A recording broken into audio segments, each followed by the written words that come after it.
ডিব্ৰুগড়ত অব্যাহত আছে ব্ৰহ্মপুত্ৰৰ প্ৰবল খহনীয়া চহৰৰ সমীপৰ চানমাৰী ঘাটত খহনীয়াই সৃষ্টি কৰিছে ভাবুকিৰ বিগত এসপ্তাহে অব্যাহত থকা খহনীয়াত নদীৰ বুকুত বিলীন হৈছে বহু কেইটা বাসগৃহ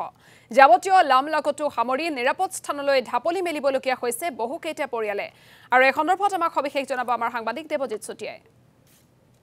হয় নিশ্চয়কৈ ক'ব লাগিব ডিব্ৰুগড়ৰ যি ব্ৰহ্মপুত্ৰৰ গৰাখহনীয়া সেই গৰাখহনীয়া আজিও অব্যাহত আছে সমগ্ৰ মাইজানৰ পৰা আৰম্ভ কৰি আইথানলৈকে যি প্ৰায় ৮-৯ কিলোমিটাৰ অঞ্চলত যি গৰাখহনীয়া সেই গৰাখহনীয়া ঠায়ে ঠায়ে আছে অব্যাহত আছে আৰু আজি আমি দেখাব বিচাৰিছো মাইজান অঞ্চলত ডিব্ৰুগড় চহৰৰ একেবাৰে গাতে লাগি আছে এই যি চানমাৰী অঞ্চল সেই চানমাৰী অঞ্চলত মই দেখাব বিচাৰিছো আৰু এই অঞ্চলত যোৱা প্ৰায় এসপ্তাহ ধৰি প্ৰবল ইয়াত গৰা খহাই আছে মোৰ পাছফালে আপোনালোকক মই দেখাব বিচাৰিছো এইবিলাক চক গৰা আসলে চপৰে গৰা খহিছে প্ৰত্যেক দিনাখনে গৰা খহিবলৈ ধৰিছে ইতিমধ্যে ৩-৪টা ঘৰ ইতিমধ্যে নৈত জাহ গৈছে আৰু পুৱাৰ ভাগৰ এই দৃশ্য চক কি ভয়ংকৰ ৰূপত ইয়াত খহনীয়া হৈছে আৰু পুৱাৰ ভাগতে ইয়াত ৫জনকৈ লোক ইয়াত গৰাৰ খহাৰ ফলত নৈত ইয়াত ডুব গৈছিল সৌভাগ্যবশত কেউজনকে আসলে উদ্ধাৰ কৰা হ'ল কোন শিশু আছিল শিশু আসলতে ইয়াত বুৰ গৈছিল আজি পুৱাৰ ভাগৰ কথা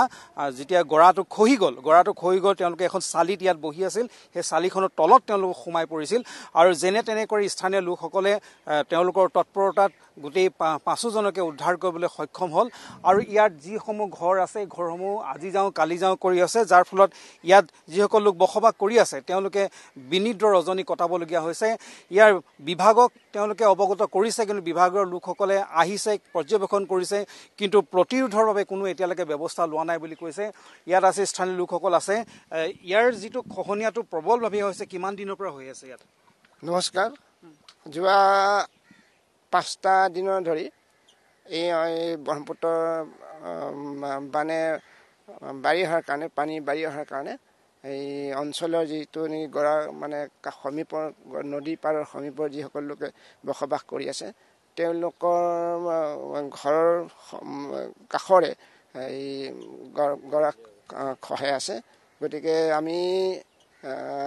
আজি এসপ্তাহৰ পৰা আমি